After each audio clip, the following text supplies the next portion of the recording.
Hello, my name is Dr. Charlie Mastrovich, and I will be teamed up with Dr. Bob Friestadt in Chicago at the Midwinter meeting. And if you're looking at this video, you actually saw our course description and picked up the bit.ly connection to this video, and that's the only way you could see it. So thank you for showing some interest in what we're about to offer.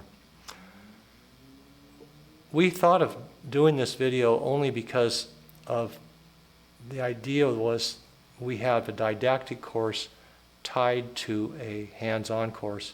The didactic course is 4 hours on Friday, and then the hands-on class to accompany it is 4 hours on Saturday. So let me explain actually how this came about and why it's the way it's set up the way it is. In my practice, all I do is implant mechanical rescue. I take out broken screws, broken abutments, loose screws, disassemble cases, and weird prosthetic situations. And over time, we have accumulated over 1,300 successfully treated cases, and I see trends. So there are two fundamental questions that I have to answer, and early on it was all about how to recover safely, the hows. And so I was making my own tooling and precision tooling, etc., so that we could do this effectively, efficiently, and not make problems worse. But as case counts went up, I also saw another interesting question pop up, and that's, why did things break to begin with? Because if you don't change what broke, then the patients are liable to be coming back again. And they have, sometimes three-peats over time, because I've been doing it long enough. So the why questions can be argued as more important than the hows, although both are important to us because we do a lot of the hows. So we thought of having the 4-hour didactic meeting first, with Dr. Friestadt doing 2 hours, mainly based on case reviews that he has seen over many years in practice, and what can you learn from these cases, and why did they come apart, and what happened,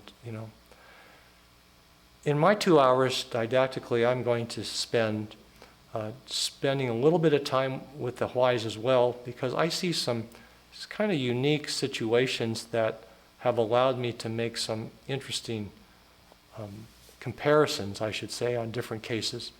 And those comparisons then yield some sort of principles, I think, and whether that's prosthetics, but mainly implant dentistry after the osseointegration part is mainly heavily mechanical and physics to keep the case together.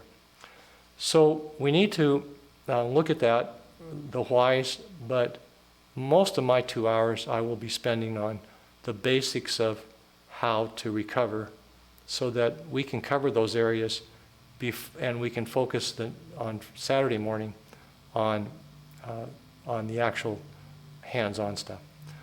So my section will be mostly what are the treatment algorithms, what are the different kinds of situations, how do I look at a case coming in, and if I had limited experience, maybe no microscope, what would I do on one of the simpler cases?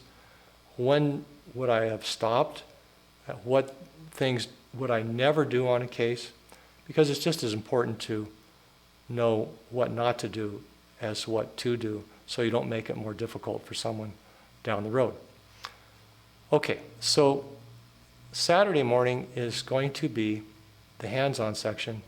We'll have a microscope in there. We'll be talking about and doing some actual screw retrievals and setting up with model work, etc. So that's, we know that's not for everyone. We know that that is maybe just for a few. In fact, we only have 20 seats available because we could not get 2 sessions. We were originally hoping to do a session in the morning and a session in the afternoon, but we only had room for 20, so that's what we've got. So you have to think, is it worth taking the 4 hours on Friday and not doing the hands-on? I think absolutely yes, because those 4 hours give you the basis of why things break, and that can be extremely helpful as you're going forward diagnosing cases and treatment planning cases, and not make mistakes that I see that are made over and over again. So if you have a regular general practice, then you are restoring cases. I think the 4 hours is very valuable. I think that on the other side, if you have a referral-based practice, or people, various practitioners are referring to you, or you see more of these cases in a given year, and you really don't feel comfortable with your protocols on how you recover them, I think we can spend some time together on Saturday morning and help solve those issues for you. So the Friday morning session is mandatory if you are going to take the Saturday morning hands-on class, but as a standalone Friday morning, I believe is valuable in its own right. And so that's why you can pick and choose and use your time wisely depending on what kind of practice you have. So I look forward to seeing some of you in Chicago and next year.